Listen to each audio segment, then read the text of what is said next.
Hello students, कैसे हैं आप लोग। घर में रहिए, सुरक्षित रहिए। पैंडेमिक डिजीज का टाइम है और पढ़ते रहिए। चैनल देखते रहिए, लाइक करते रहिए, सब्सक्राइब करते रहिए। देखिए तो लेकिन सब्सक्राइब करना और लाइक करना, शेयर करना मत भूलिएगा।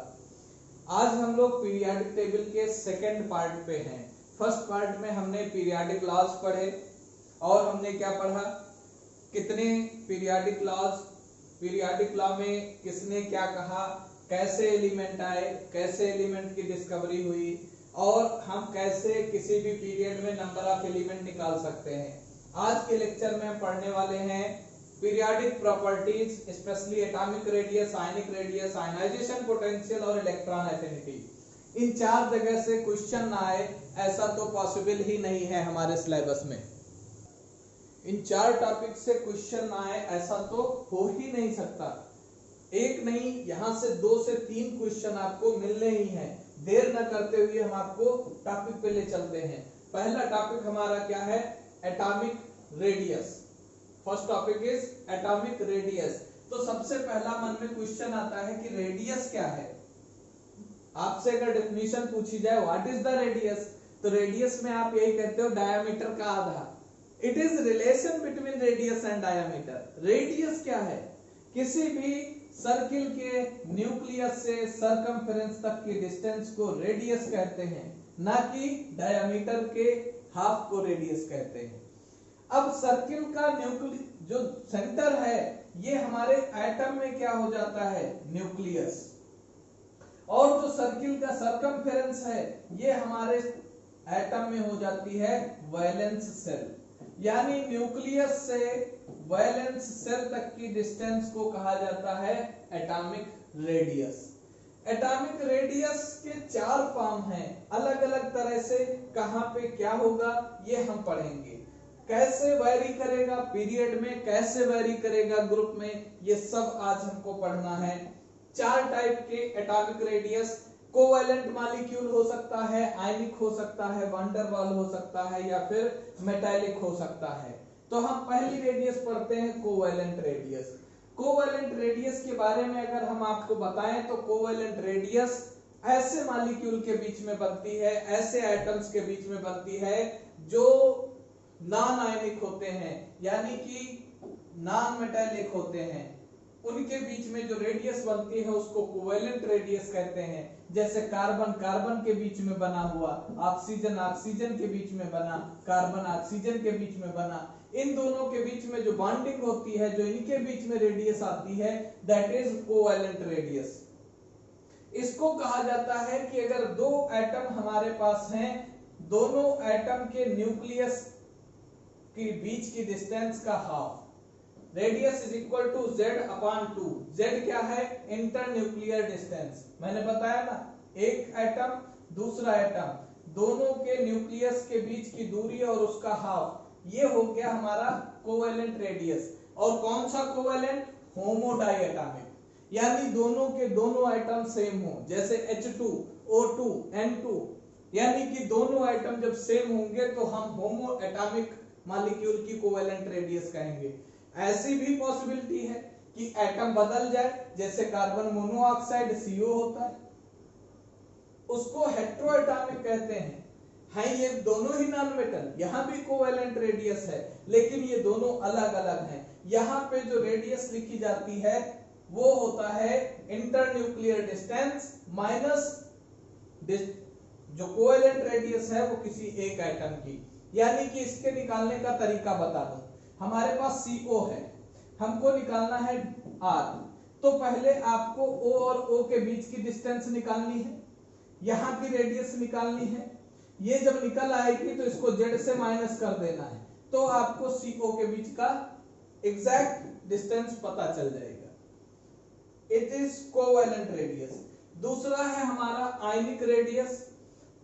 आयनिक रेडियस का मतलब जहां पे आयनिक मॉलिक्यूल्स हों, यानी कि स्पीशीज मेटालिक नॉन मेटालिक हों या फिर वो आयंस बना रही हों।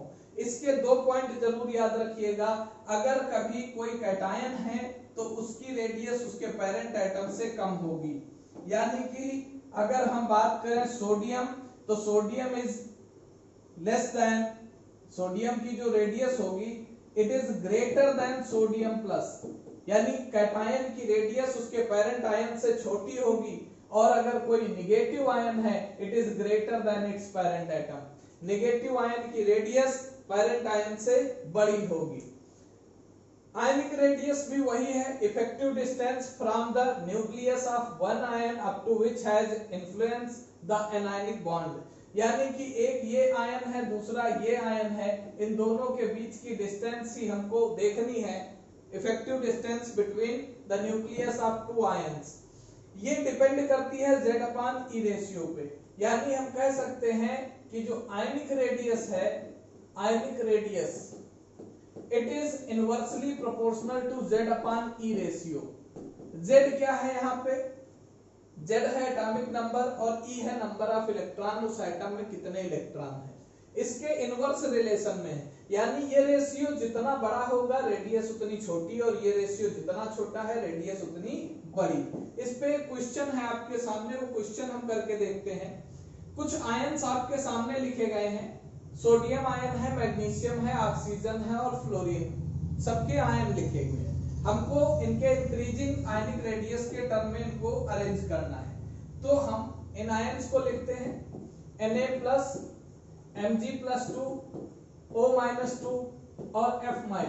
हम सबके Z अपॉन E रेशियो निकाल लें, क्योंकि आयनिक रेडियस इसके इनवर्स रिलेशन है, जिसकी वैल्यू बड़ी आएगी उसको सबसे छोटी रेडियस मानेंगे। तो ये हो गया 11/10, दैट मींस 1.1। ये हो गया 12/10, Z का मतलब एटॉमिक नंबर 1.2। ये हो गया 8/10 यानी 0.8। ये हो गया 9/10 यानी कि 0.9। इसका मतलब सबसे छोटी रेडियस मैग्नीशियम की आएगी, इससे बड़ी किसकी होगी, सोडियम की, इससे बड़ी होगी फ्लोराइड आयन की, और इससे बड़ी ऑक्साइड आयन की। सबसे बड़ा ऑक्साइड आयन इन चारों में निकला। इस तरह से हम अरेंज कर सकते हैं। ध्यान रखिएगा ये फार्मूला केवल आइसोइलेक्ट्रॉनिक स्पीशीज पे अप्लाई है। आइसोइलेक्ट्रॉनिक का मतलब जिनमें इलेक्ट्रॉन का नंबर बराबर हो, सब में इलेक्ट्रॉन की संख्या सेम हो, तभी इसको अप्लाई करेंगे, नहीं तो नहीं। अगला जो हमारा रेडियस है दैट इज वंडर वाल रेडियस, यानी कि जो इनर्ट मॉलिक्यूल हैं, इनर्ट गैसेस हैं, उनके बीच में एक वीक फोर्स लगता है, उस फोर्स को हम कहते हैं वंडर वाल फोर्स।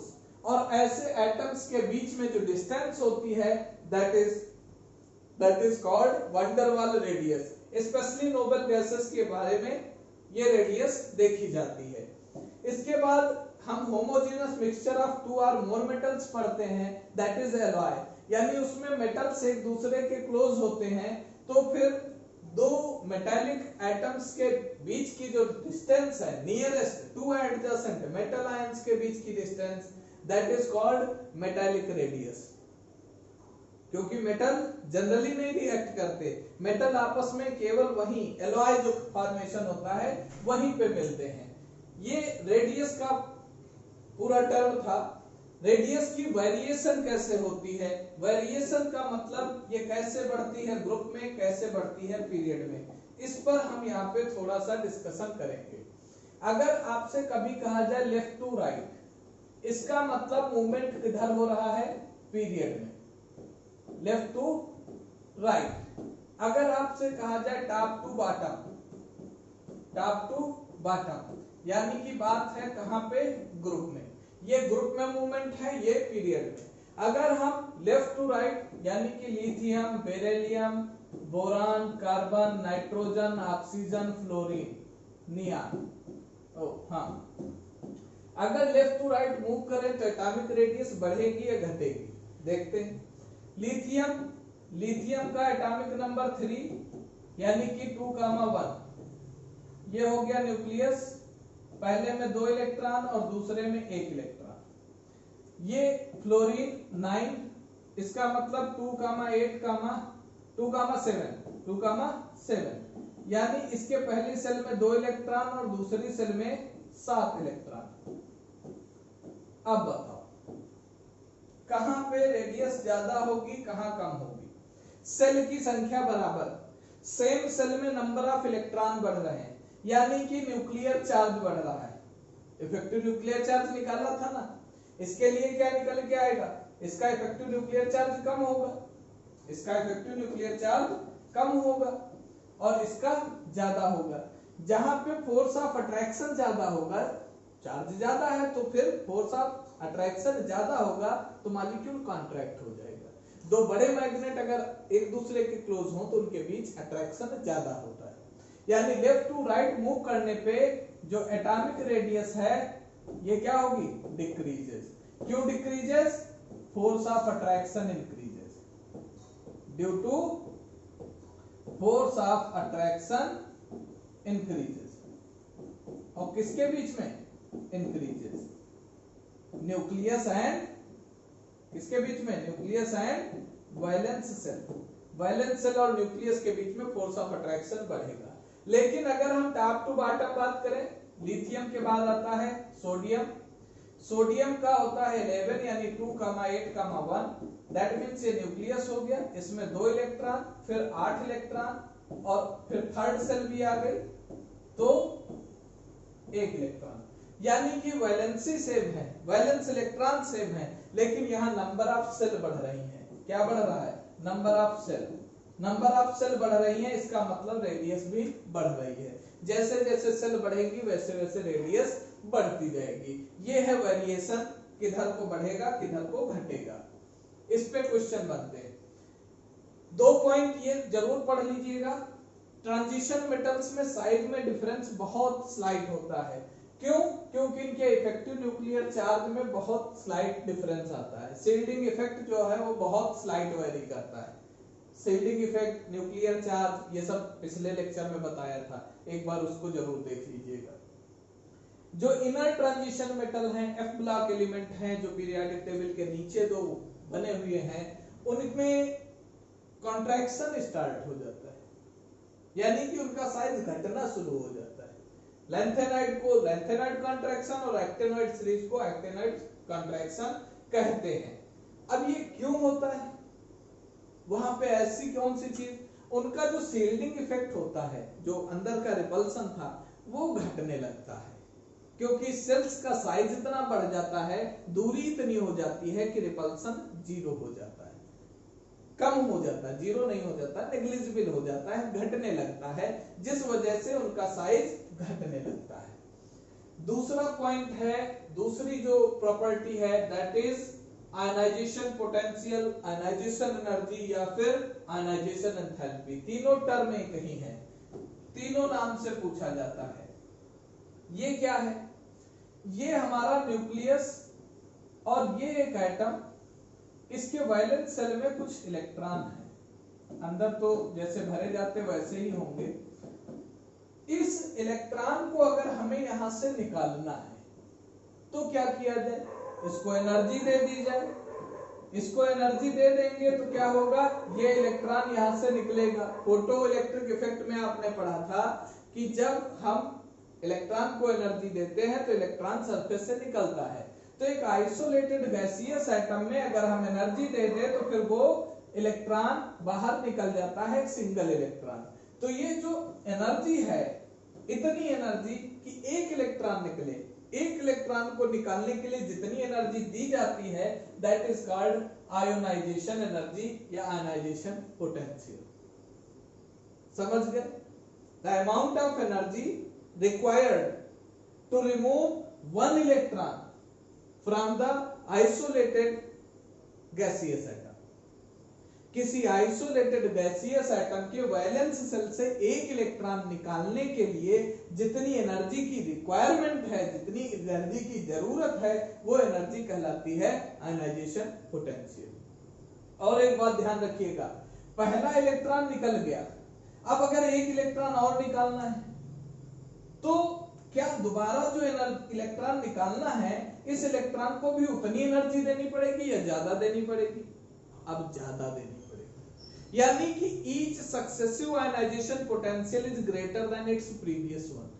हर अगली आयनाइजेशन एनर्जी अपने पिछले वाली से ज्यादा होगी। यानी ionization energy first is less than ionization energy of second is less than ionization energy of third. अगली जो आएगी वो पिछले वाले से ज्यादा होगी। ये एक पॉइंट। दूसरा, मान लो किसी भी, ये एक एटम है, इसके पास एक इलेक्ट्रॉन यहां है और दो यहां है। पहला इलेक्ट्रॉन आउटर सेल से निकला, सेकंड इलेक्ट्रॉन पेनल्टीमेट से निकला। जब इलेक्ट्रॉन सेल चेंज करके निकलेगा तो डिफरेंस बिटवीन आयनाइजेशन एनर्जी बहुत ज्यादा होगा। यानी कि कभी किसी एटम की आयनाइजेशन एनर्जी लिखी हो तो हम ये देख के बता सकते हैं कि इसके वैलेंस सेल में कितने इलेक्ट्रॉन हैं।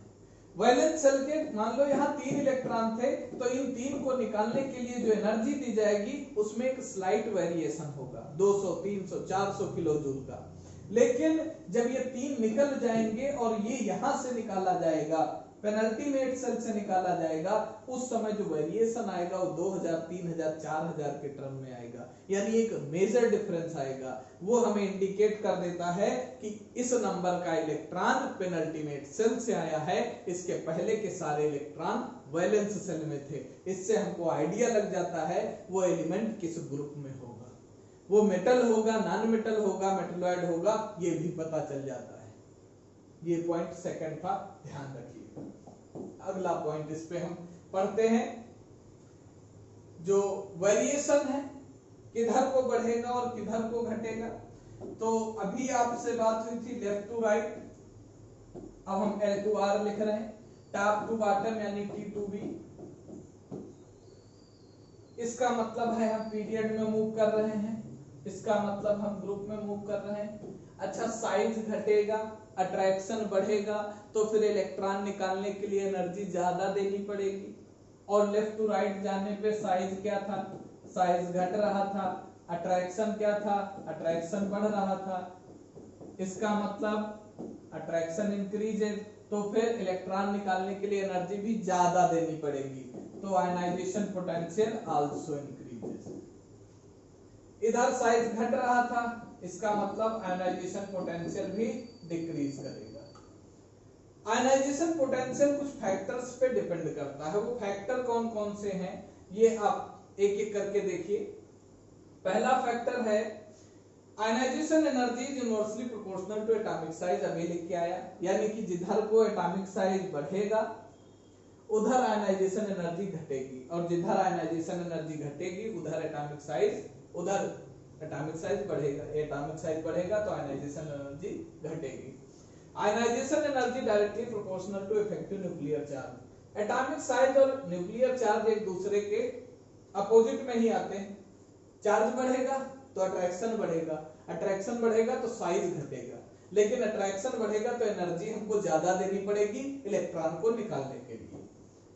बहुत कॉमन से एग्जांपल्स हैं आपके सराउंडिंग।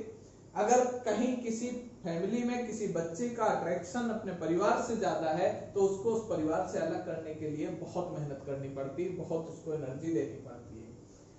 इफेक्टिव न्यूक्लियर चार्ज जितना ज्यादा होगा यानी अट्रैक्शन उतना ज्यादा हो जाएगा वैलेंस सेल से, तो फिर वहां से इलेक्ट्रॉन निकालना उतना ही मुश्किल होगा।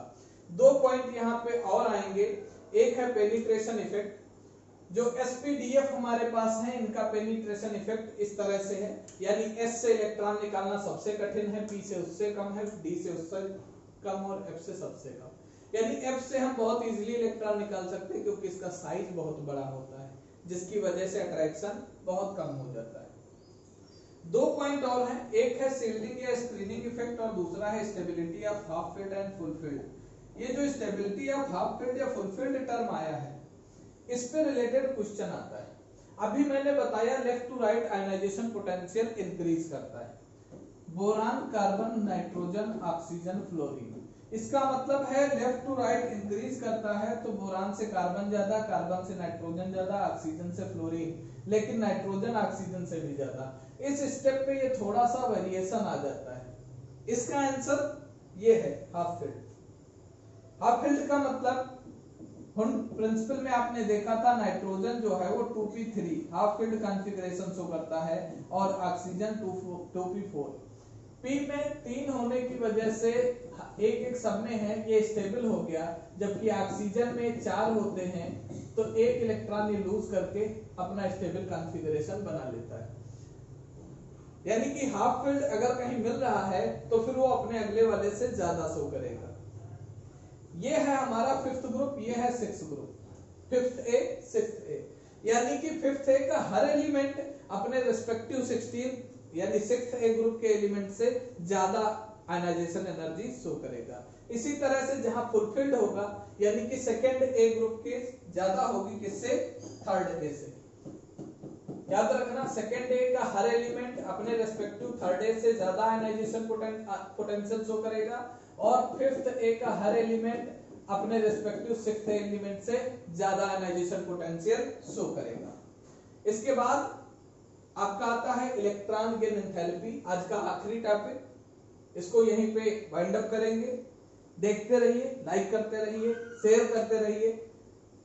3rd पार्ट जो आएगा उसमें बाकी का बचा हुआ रिमेनिंग पार्ट, जिसमें क्लासिफिकेशन ऑफ एलिमेंट्स, मेटल कितने तरह के, आपने मेटल, नॉन मेटल, मेटलॉइड पढ़ा है, उसको और ब्रीफ में स्टडी, एसपीडीएफ ब्लॉक एलिमेंट क्या है, इनकी प्रॉपर्टी क्या है, ये सब अगले लेक्चर में आएगा आपके सामने। तो अभी हमको पढ़ना है क्या, इलेक्ट्रॉन गेन एंथैल्पी या इलेक्ट्रॉन एफिनिटी। क्या होती है इलेक्ट्रॉन गेन एंथैल्पी? नाम ही सुन के देखो, इलेक्ट्रॉन गेन एंथैल्पी।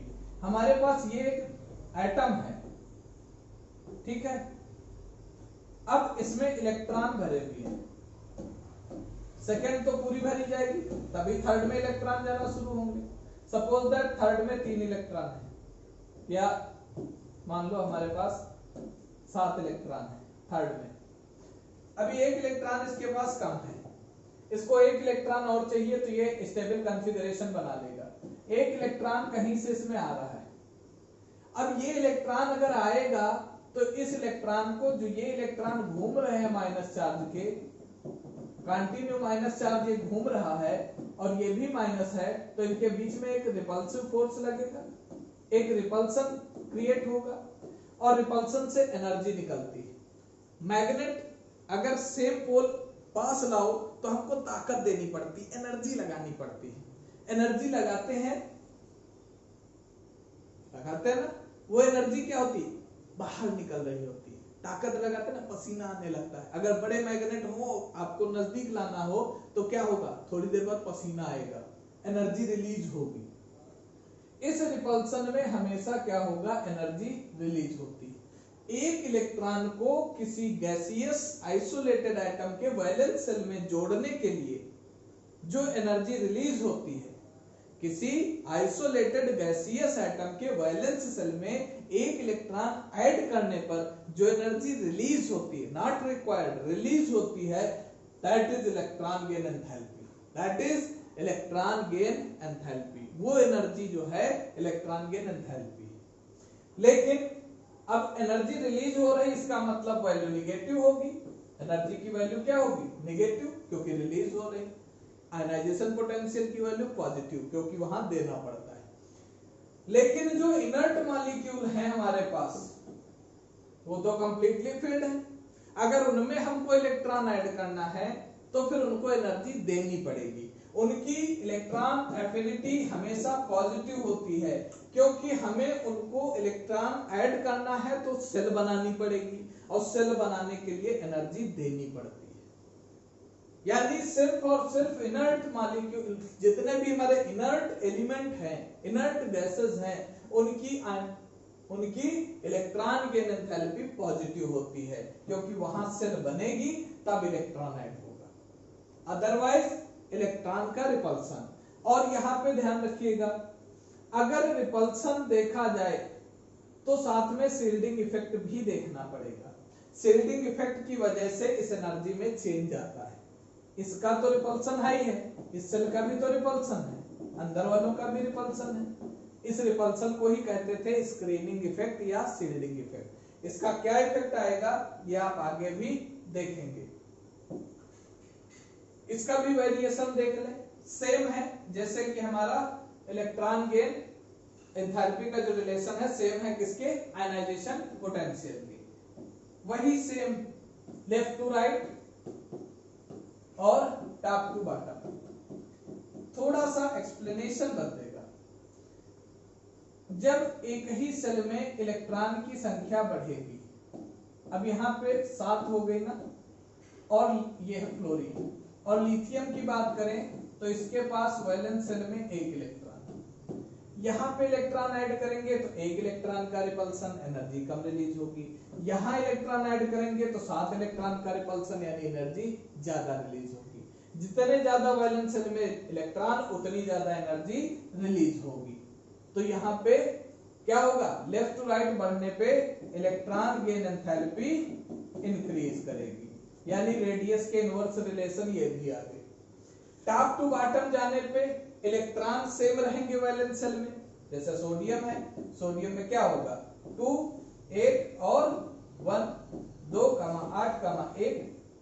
अब वैलेंस सेल में इलेक्ट्रॉन बराबर है लेकिन साइज बढ़ गया, साइज बढ़ जाने की वजह से रिपल्सन डाउन हो जाएगा।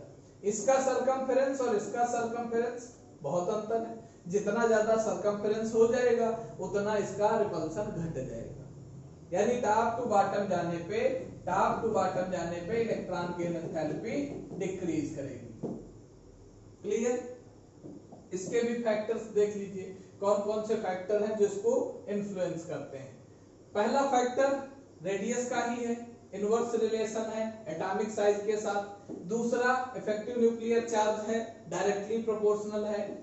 तीसरा point greater effective nuclear charge क्या होता है, attraction between nucleus and outer most electron. फिर 2 पॉइंट आ गए, शील्डिंग इफेक्ट और स्टेबिलिटी, वही दोनों पॉइंट जो आपने आयनाइजेशन में पढ़ा था। अब इसकी वजह से क्या होता है दिखा रहे हैं। शील्डिंग इफेक्ट मैक्सिमम तब होता है जब पेनल्टीमेट सेल में 8 इलेक्ट्रॉन हो, यानी सेकंड लास्ट सेल में 8 इलेक्ट्रॉन हो जाए तो हमारा शील्डिंग या स्क्रीनिंग इफेक्ट मैक्सिमम हो जाता है।